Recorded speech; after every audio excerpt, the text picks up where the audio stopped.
அனைவருக்கும் வணக்கம். இந்த வீடியோ பகுதியில் நம்ம பார்க்க போறது குளித்து முடித்தவுடன் உச்சந்தலையில் இதை தடவுங்கள். எப்பேற்பட்ட கொம்பனா இருந்தாலுமே உங்க பேச்சை கேட்பாங்க. இந்த வீடியோல கொடுக்கக்கூடிய விஷயம் நான் சொந்தமா எனக்கு பண்ணி என் அனுபவத்துல வெற்றி கண்ட முறை. அதனால 100% இது நடக்கும். ஏன்னா இது நான் பண்ணி பார்த்து எனக்கு வெற்றி கிடைச்சலாம் உங்களுக்கு கொடுக்குறேன். ஸோ நம்பிக்கையோட பண்ணுங்க.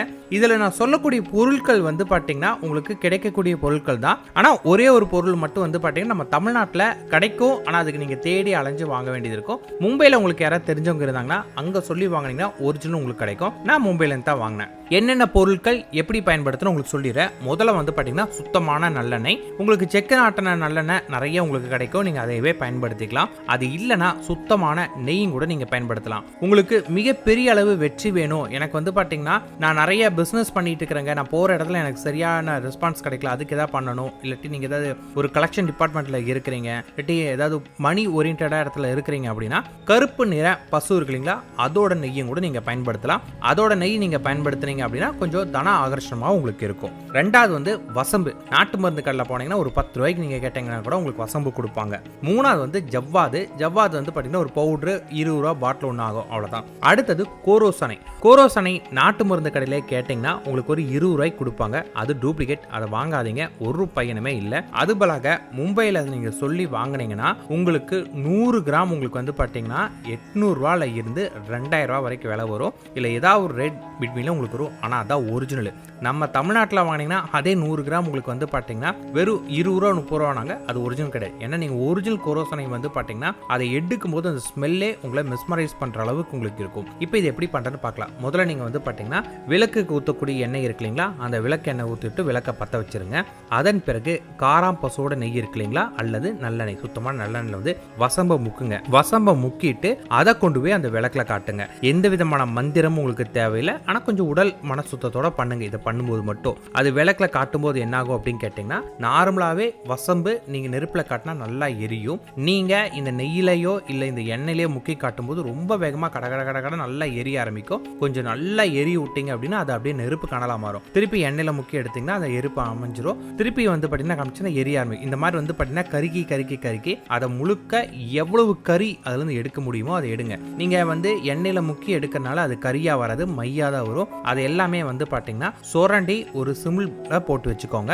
ஒரு குங்கும சிமிழ்ல எடுத்து போட்டு வச்சுக்கோங்க. அதன் பிறகு அது கூட பாத்தீங்கன்னா ஜவ்வாது பவுடர் கொஞ்சம் நல்லெண்ணெய்யோ அல்லது நெய்யோ ஊற்றி ஜவ்வாது பவுடர் நல்லா கலக்கினீங்கன்னா நீங்க அதை கலக்கி முட்டிக்கிறப்பே உங்களை பாத்தீங்கன்னா அவ்வளோ வாசனையா உங்களுக்கு இருக்கும். அதன் பிறகு பாத்தீங்கன்னா அது கூடயே நான் சொன்ன கோரோசனை பவுடராலாம் இருக்காதுங்க. நம்ம பவுடரா வாங்குறது ஒரிஜினல் கிடையாது. இதுவே லிக்விட் மாதிரி தான் இருக்கும் உங்களுக்கு. அதாவது தண்ணி மாதிரி இருக்காது, கொஞ்சம் கொலகொலன்னு இருக்கும். அதை பாத்தீங்கன்னா நீங்க கையில தொடக்கூடாது. ஏதாவது ஒரு குச்சியோ ஏதாவது ஒரு குச்சை வச்சு பாத்தீங்கன்னா லைட்டா வலிச்சு எடுத்து இது கூட நல்லா கலந்துருங்க. இந்த மூணுமே பாத்தீங்கன்னா இல்ல கறி அதிகமா இருக்கணும். அடுத்த விட கொஞ்சம் உங்களுக்கு கம்மியா ஜவ்வாது இருக்கணும். அதை விட கம்மியா உங்களுக்கு பாத்தீங்கன்னா கோரோசனை இருக்கணும். இந்த ரேஷியோல எடுத்துக்கோங்க. எடுத்து நல்லா கலந்துக்கிட்டு அதை நல்லா டைட்டா மூடி வைங்க. இதை உடல் மனம் சுத்தம் இல்லாத இடத்துல எடுக்காதீங்க.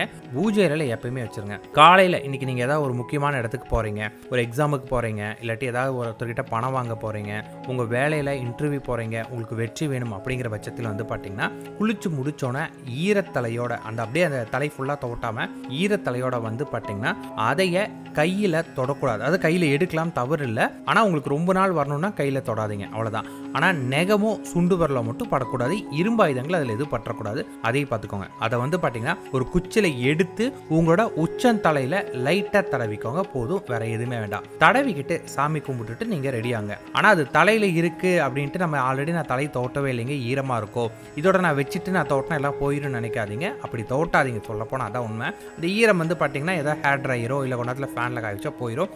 இல்லை எனக்கு பாத்தீங்கன்னா தலை ஈரத்தோட என்னால் துடைக்க முடியல அப்படின்னா துண்டு போட்டு முதல்ல கட்டிக்கிட்டு லைட்டா அந்த ஈரம் இருக்கும் இல்லைங்களா, அந்த டைம்ல பாத்தீங்கன்னா இதை வைங்க. ஆனா மற்ற வேலைகள் செஞ்சுட்டே இதை பண்ணாதீங்க. முதல்ல குளிக்கணும். குளிச்சு முடிச்சு உங்களோட அடுத்த வேலையை இந்த பொட்டு வைக்கிறதா தான் இருக்கணுமே உச்சந்தலையில.